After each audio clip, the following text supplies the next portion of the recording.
దైవం ఎప్పుడూ తనను నమ్ముకున్న తన బిడ్డలను చీకట్లో వదిలివేయడు. ధర్మ మార్గంలో నడుస్తూ భగవంతుని ఆశ్రయించి ఆయనకు సేవ చేస్తున్నట్లు భావిస్తూ సాటి ప్రాణులకు సేవ చేస్తే ఆయన మన కోరికల్ని తప్పక నెరవేరుస్తాడు. అయితే బాబా ఎలాంటి కోరికలు తీరుస్తాడు అంటే, ఇతరులకు హాని కలిగించే విధంగా స్వార్థంతో కూడుకున్న కోరికలను దైవం మన్నించడు. మన కోరిక మనకే చేడు చేస్తుందన్నా బాబా దానికి ఒప్పుకోడు. న్యాయమే కదా. పసిబిడ్డ నిప్పుతో ఆడుకుంటానని మారం చేస్తే తల్లి ఒప్పుకోగలదా? భగవంతుడు కూడా అంతే. కానీ మనసులో చెడు భావన లేకుండా ఎవరికి కీడు చేయని ఏ కోరికైనా దేవుడు తప్పక తీరుస్తాడు. బాబా తన బిడ్డలను నొచ్చుకుంటే చూడలేరు మరి.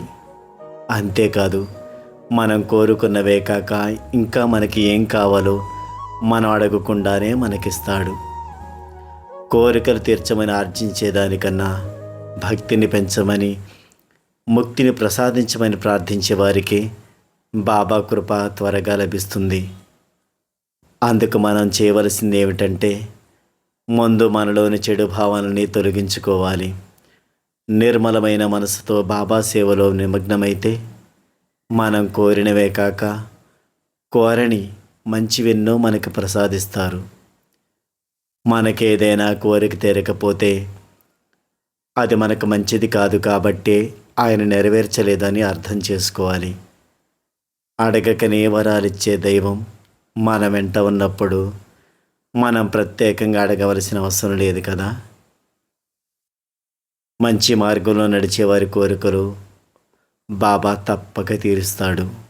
జై సాయిరామ్.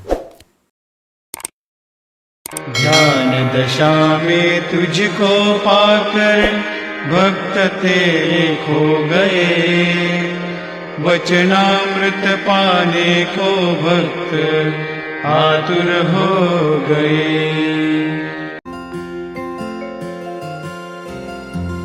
ओम साई श्री साई जय जय साई जय जय साई। ओम साई श्री साई जय जय साई जय जय साई। ओम साई श्री साई जय जय साई जय जय साई। ओम साई श्री साई जय जय साई जय जय साई। ओम साई श्री साई जय जय साई जय जय साई। ओम साई श्री साई जय जय साई जय जय साई। ओम साई श्री साई जय जय साई जय जय साई। ओम साई श्री साई जय जय साई जय